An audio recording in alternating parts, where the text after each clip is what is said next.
ॐ यो भूतं च भव्यं च सर्वं यश्चादितिष्ठति स्वर्यस्य च केवलं तस्मै ज्येष्ठाय ब्रह्मणे नमः। सभी आर्य बहनों को मेरी प्यार भरी नमस्ते। व्हाट्सएप पर आजकल पढ़ रही हूँ तो कुछ मुख्य बिंदु हैं जिन पे मैं थोड़ा सा, जैसे मेरी टीम ने प्रकाश डाला, मैं थोड़ा सा उस पर प्रकाश डालना चाहूँगी।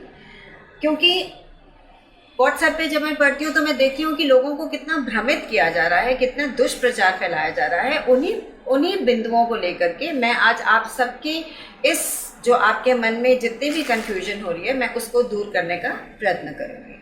सबसे पहली बात बैंक अकाउंट की आ जाती है कि जब साध्वी जी ने गुरुकुल संभाला था तो उस समय बैंक जो था, अकाउंट उसका बंद था। बैंक अकाउंट बंद होने के कारण हम लोगों को बहुत ही तकलीफ हुई कि हम कैसे बच्चियों का खर्चा करेंगे। उस समय हम सब बहनों ने मिलकर अपने अपने घरों से कुछ अमाउंट डालकर अपने तन मन धन से कि बच्चियां भूखी ना रहें, बच्चियों की शिक्षा वैसे के वैसे चलती रहे, हमने प्रयत्न करके सबने पैसे इकट्ठे करके गुरुकुल को चलाया। क्योंकि उनके द्वारा तो वहाँ बाहर एक बोर्ड लगा दिया गया था कि गुरुकुल बंद है। शायद उसकी एक फ़ोटो किसी के पास होगी भी सही, बट उन्होंने ये बोर्ड लगा दिया था कि गुरुकुल बंद है और बैंक अकाउंट भी बंद था। और हमने उसको रवानगी दे करके और उस गुरुकुल को फिर से हमने चलाया। दूसरा, आपको इस बात के लिए भ्रमित किया जा रहा है कि प्रगति जी का जो किस्सा है, प्रगति जी ने जो भी कुछ किया, मैं इसको बड़े ही विश्वसनीय सूत्रों से कह सकती हूँ कि उन्होंने जो भी कुछ किया वो सुनीता पासी जी और रचना जी के कहने पर ही किया। क्योंकि वो वहाँ खड़े होकर गुरुकुल के अंदर बोला करती थी मेरे सामने ही कि मैं साध्वी जी को प्रधाना नहीं मानती, मैं तो रचना जी को ही प्रधाना मानती हूँ, जो वो कहेंगे मैं तो वो कहूँगी, रहूँगी गुरुकुल में। हमने कहा यदि आप उनको प्रधाना मानते तो आप गुरुकुल छोड़िए, आपका गुरुकुल में रहने का कोई औचित्य नहीं है। लेकिन वो नहीं मानी, क्योंकि शायद उसको तनख्वाह वहाँ से मिल रही थी या जो भी कुछ हो रहा था। हमने उसको बहुत नोटिस दिए, हमने उसकी तनख्वाह भी बंद कर दी कि आपको सैलरी यहाँ से नहीं दी जाएगी, और बहुत सारे नोटिस दिए कि आप अनुशासनहीनता करती हैं, आप वहाँ की सारी बातें रचना जी को बताती हैं। तो ये सब देने के बाद वो जब वहाँ से हिली नहीं तो हमने उनको एक दिन बोला कि आप प्रगति जी यहाँ से जाइए, आपको यहाँ से हटा दिया गया है। हमने पुलिस भी बुलवाई उसके लिए, पुलिस ने भी बोला कि आप छोड़ो यहाँ से, आपको जब निकाल दिया गया तो आप क्यों रह रही हैं यहाँ पर। लेकिन जो भी उसको पीछे से फीड किया जाता था वो वैसा ही बिहेव करती थी। तो उसने अपने आप को ही हार्म करके और हमारा नाम लगा करके और उसने कर दिया। लेकिन आप ये देखिए कि उसने फिर केस किया और उन्होंने आज क्या भ्रमित कर रहे हैं कि वो 3 महीने तक हॉस्पिटल में रही है। यदि वो हॉस्पिटल में रही तो आप मुझे उसकी मेडिकल रिपोर्ट दिखा दीजिए कि हमने उसको क्या हार्म किया था। तो वो 10 लाख से शुरू हुई कि मैं 10 लाख रुपए लूंगी तब मैं समझौता करूंगी। अल्टीमेटली 1.5 लाख रुपया वो गुरुकुल से लेकर के उठी और तब उसने गुरुकुल को छोड़ा। अब हमें नहीं मालूम कि वो 1.5 लाख रुपया उसने अपने पास रखा है या उन्होंने आपस में आवंटन किया है या जो भी कुछ किया है, इसके बारे में मैं कुछ भी नहीं कह सकती। ये मेरे पास कुछ कागज़ हैं जो आपको इस बात की प्रामाणिकता दिखा देंगे। ये देखिए प्रगति वाला पेपर है जिसमें वो 1.5 लाख रुपए लेकर के उन्होंने साइन करे और उसको वहाँ से हटाए। और ये वाला है पेपर, देखिए कि बैंक अकाउंट कब बंद हुआ। ये इसके पेपर्स हैं मेरे पास, जिसमें पूर्व प्रधाना श्रीमती प्रकाश कथुरिया जी का और पूर्व सह कोषाध्यक्ष उषा सरीन जी का साइन है इसके ऊपर कि उन्होंने बैंक को चिट्ठी लिखी कि हमारा अकाउंट आप खोल दीजिए। उसके पश्चात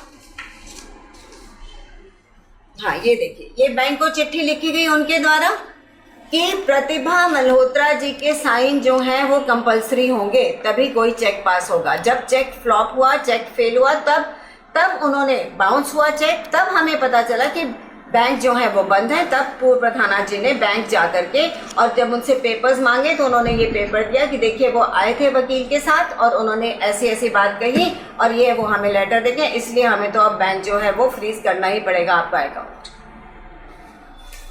और तीसरी बात मैं ये कहना चाहती हूँ कि हम कभी भी चुनाव के हक में नहीं थे।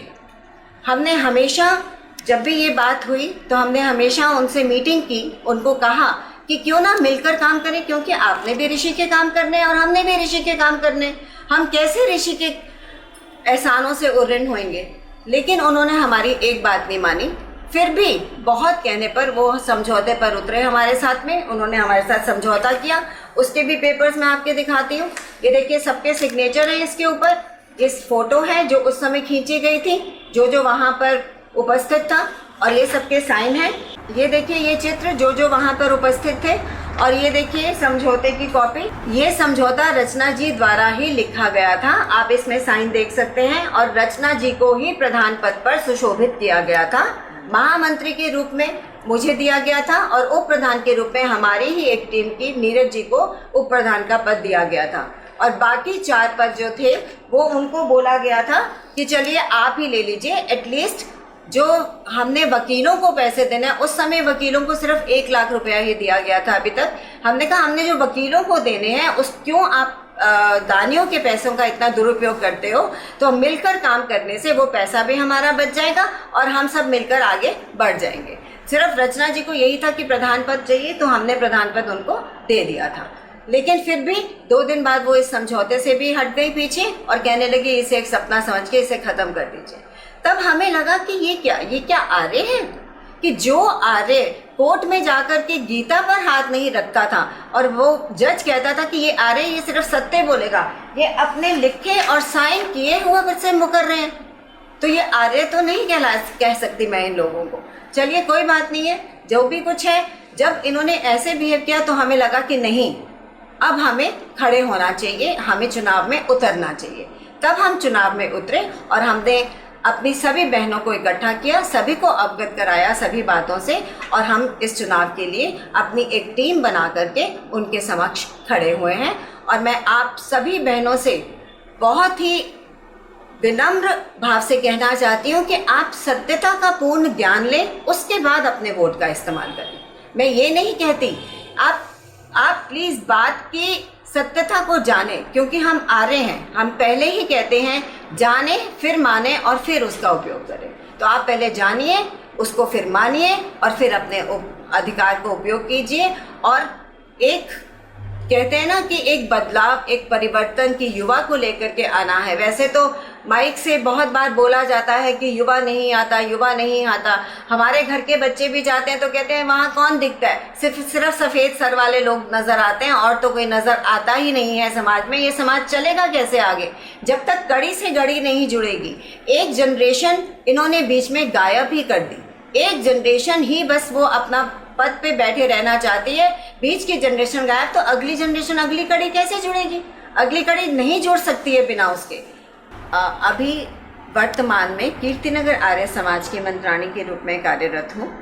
और आपको ये कोई घमंड की बात नहीं है कि कितने युवाओं को जोड़ना युवा के ही काम है, क्योंकि आप जितना मर्जी कर लें, जब तक कि आप अपने उम्र के लोगों के साथ में नहीं बात करते हैं, नहीं घूमते हैं, नहीं उनको इन सब बातों के बारे में बताते हैं, तो किसी को मालूम नहीं है।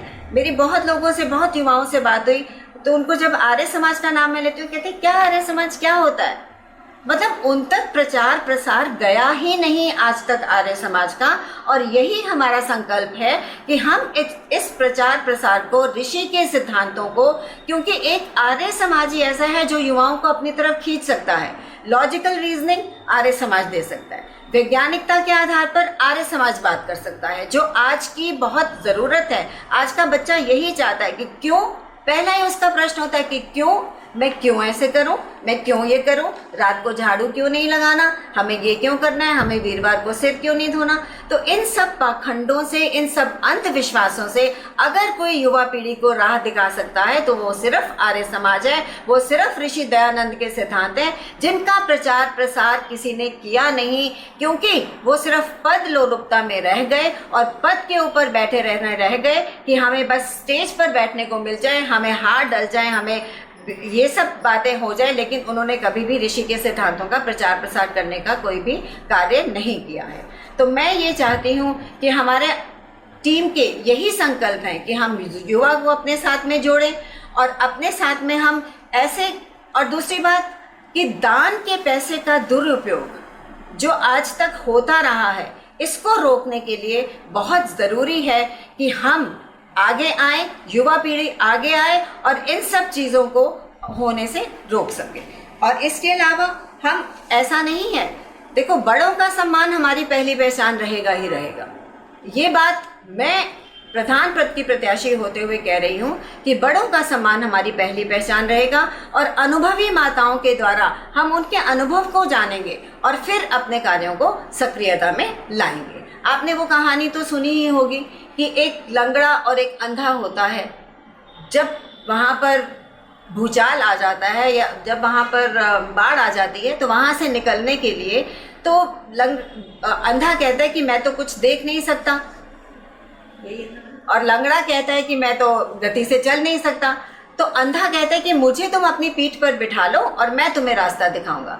तो आप ये देखिए, मैंने शब्द अंधा यूज़ किया है, लेकिन जो युवा यहाँ पर आएंगे, हम मान सकते हैं कि हमें एक्सपीरियंस नहीं है, आप हमें दृष्टिहीन कह सकते हैं, लेकिन हम आपकी दृष्टि से गतिशीलता समाज को जो युवा देगा ना, वो आप लोग नहीं दे सकते हैं। तो दोनों के सामंजस्य के साथ में जब ये चलेगा आर्य समाज, तो ये बहुत गति को पकड़ेगा ही पकड़ेगा। और तीसरी बात कि सुनीता पासी जी ने जब गुरुकुल बंद करवाया, आपने वो गौतम बुद्ध की कहानी तो सुनी ही है, मारने वाले से बचाने वाले का अधिकार ज्यादा होता है। जिसने गुरुकुल को खत्म कर दिया, अकाउंट को बंद करवा दिया, सभी बच्चों को भेज दिया, वहाँ के सभी जितने भी ये कर्मचारी थे उन सबको निकाल दिया, तो बताइए कि उनकी मंशा आज क्या होगी? क्या आज वो गुरुकुल चलाएंगी?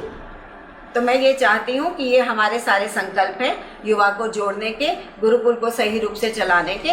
तो आपसे मैं हाथ जोड़कर आपका समर्थन मांगती हूँ, आपका आशीर्वाद चाहती हूँ कि हम इस कार्य को कर सकें। और ये मैं आपको आश्वासन देती हूँ कि हम आपको निराश नहीं होने देंगे। हम प्रांत को और ऋषि दयानंद को पुनः से स्थापित करके हम आर्य समाज के काम को आगे बढ़ाएंगे। जब हमने गुरुकुल में आना जाना शुरू किया तो लोगों को उसके बारे में बताया, तो कुछ लोगों ने भी अपनी इच्छा जताई कि हम भी आना चाहते हैं।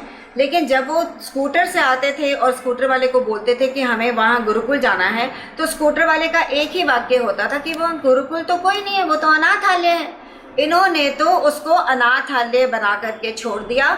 और मुझे ये बताएं कि प्रांत में रहकर भी इन्होंने कितनी नई महिलाओं को जोड़ा है अपने साथ, कितनी संख्या की वृद्धि की है। मैं रचना जी से पूछना चाहती हूँ कि जो वकीलों को पैसा दिया जा रहा है, गुरुकुल का पैसा, दानियों का पैसा, जो दानियों ने कितनी कर्मठता से कमा करके बच्चियों के लिए दिया, वो पैसा जो वकीलों के पास जा रहा है, उसका जिम्मेदार कौन है?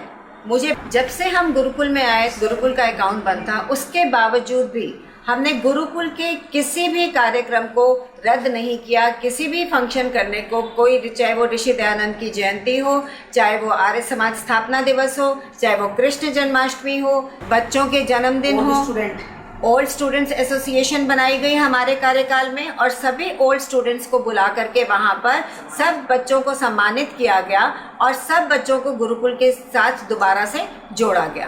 तो हमने अपने काम में कोई भी, किसी भी तरह की कोई भी कमी नहीं रखी और निर्माण कार्य में भी हम पीछे नहीं हटे। भवन का निर्माण हमारे सहयोगी दानियों द्वारा, हमारे निर्णय के साथ में, हमारी मीटिंग के साथ में किया गया। और श्रीमती प्रकाश कथूरिया जी जो पूर्व प्रधाना रही हैं, उन्होंने वहाँ यज्ञशाला का निर्माण करवाया। 25 लाख रुपए देकर के उन्होंने वहाँ पे यज्ञशाला बनवाई।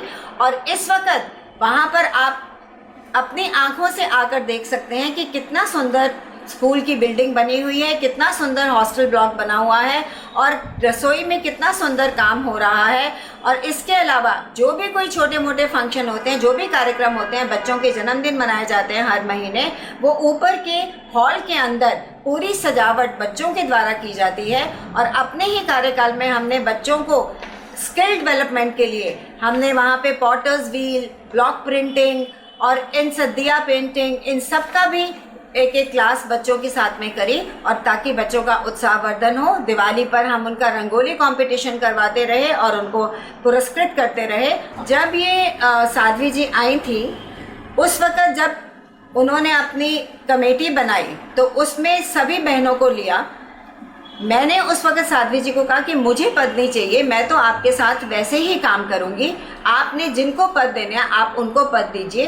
तो मैंने और रेणु जी ने बिना पद के ही वहाँ पर 4 साल अपना कार्य किया और बखूबी कार्य किया, तन मन धन से अपना सब कुछ सेवा करके हमने वहाँ पर कार्य किया। कोई पद लोलुपता हमारे अंदर तब भी नहीं थी। लेकिन उस वक़्त ये बात जब मैं अभी आर्य समाज की अपनी मंत्राणी बनी तो मैंने ये रियलाइज़ किया कि जब तक आप पद पर नहीं हैं, आपको अधिकार नहीं होता किसी भी डिसीजन लेने का, तो पद पर आना मेरे हिसाब से एक चेंज लाने के लिए, जब आपको बदलाव लाना होता है तो आपको पद पर आना ही होता है।